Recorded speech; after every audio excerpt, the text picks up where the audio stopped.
സംസ്ഥാനത്ത് ലോക്സഭാ തെരഞ്ഞെടുപ്പിനുള്ള പരസ്യ പ്രചാരണം മറ്റന്നാൾ അവസാനിക്കാനിരിക്കെ മത്സരം മുറുകുകയാണ്. കൊട്ടിക്കലാശത്തിൽ ഉൾപ്പെടെ ആധിപത്യം പുലർത്താനുള്ള ഒരുക്കത്തിലാണ് മുന്നണികൾ. കണ്ണൂരിലാണ് മുഖ്യമന്ത്രിയുടെ ഇന്നത്തെ പ്രചാരണം. അസം മുഖ്യമന്ത്രി ഹിമന്ത ബിശ്വ ശർമ്മ NDA സ്ഥാനാർത്ഥികൾക്കായി കൊച്ചിയിൽ പ്രചാരണം നടത്തും. ആരോഗ്യ പ്രശ്നങ്ങളെ തുടർന്ന് രാഹുൽ ഗാന്ധിയുടെ ഇന്നത്തെ പ്രചാരണ പരിപാടികൾ റദ്ദാക്കിയിട്ടുണ്ട്. ഷഫീദ് റാവുത്തർ നൽകും തിരുവനന്തപുരത്ത് നിന്നും കൂടുതൽ വിവരങ്ങൾ. ഷഫീദ്, മറ്റന്നാളാണ് പരസ്യപ്രചാരണം അവസാനിക്കുക. അപ്പോൾ ഏറ്റവും ഒടുവിൽ എന്താണ് മുന്നണിയുടെ പ്രതീക്ഷകൾ? ഒരുപക്ഷെ മറ്റൊരു തെരഞ്ഞെടുപ്പ് കാലത്തും കണ്ടിട്ടില്ലാത്ത വിധത്തിൽ എല്ലാ ദിവസവും മാറി നിറയുന്ന പ്രചാരണ വിഷയങ്ങൾ നമ്മൾ കാണുന്നു. ഏറ്റവും ഒടുവിൽ എന്തൊക്കെ വിഷയങ്ങൾ മുൻനിർത്തിയാണ് മുന്നണികൾ കളം നിറയുന്നത്? അപ്പോൾ എന്താണ് അവരുടെ വിജയപ്രതീക്ഷകൾ? പ്രജിൻ സൂചിപ്പിച്ചതുപോലെ തന്നെ സംസ്ഥാനത്തെ ലോക്സഭാ ചരിത്രത്തിൽ തന്നെ ഏറ്റവും പ്രധാനമായും പല വിഷയങ്ങൾ, ഇത്രയധികം വിഷയങ്ങൾ ഉയർന്ന, ഇത്രയധികം ദേശീയ നേതാക്കൾ പ്രചരണത്തെത്തിയ മറ്റൊരു തെരഞ്ഞെടുപ്പ് നമുക്ക് ചൂണ്ടിക്കാണിക്കാൻ കഴിയുകയുണ്ടാവില്ല.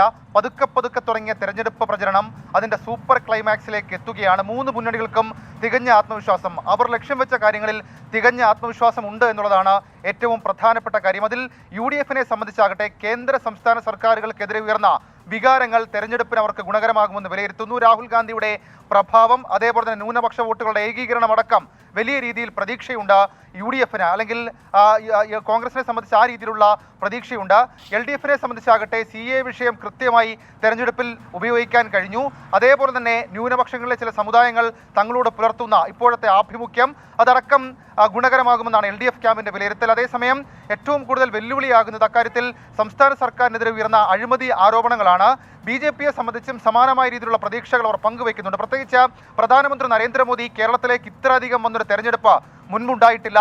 തിരുവനന്തപുരവും ആറ്റിങ്ങലും തൃശ്ശൂരും ലക്ഷ്യം വെക്കുന്നുണ്ട്.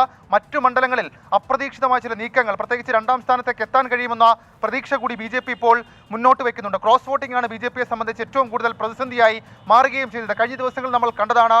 രാഹുൽ ഗാന്ധി ബസ് മുഖ്യമന്ത്രി പിണറായി വിജയൻ എന്നുള്ളൊരു വാക്പോര് നമ്മൾ കണ്ടതാണ്. അത് മുന്നണികൾ പിന്നാലെ ഏറ്റെടുത്തു.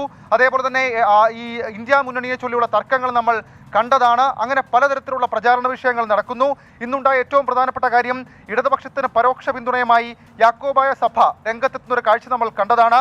സഭയുടെ പ്രതിസന്ധികളിൽ സഹായിച്ചവരെ തിരിച്ചു സഹായിക്കണമെന്ന ആഹ്വാനമായിരുന്നു യാക്കോബായ സഭ നടത്തിയത്. ഏതായാലും മണിക്കൂറുകൾ മാത്രമാണ് പരസ്യപ്രചാരണം അവസാനിക്കാനുള്ളത്. വലിയ ആവേശത്തിൽ മുന്നണികൾ, പ്രവർത്തകർ, സ്ഥാനാർത്ഥികൾ കൊടും ചൂടിനെ വെല്ലുവിളിച്ചുകൊണ്ടവർ തെരഞ്ഞെടുപ്പ് കളത്തിൽ സജീവമായി തുടരുകയാണ്. പ്രജിൻ, ശരി, ഷഫീദ് റാവുത്തറാണ് വിശദാംശങ്ങൾ നൽകിയത്.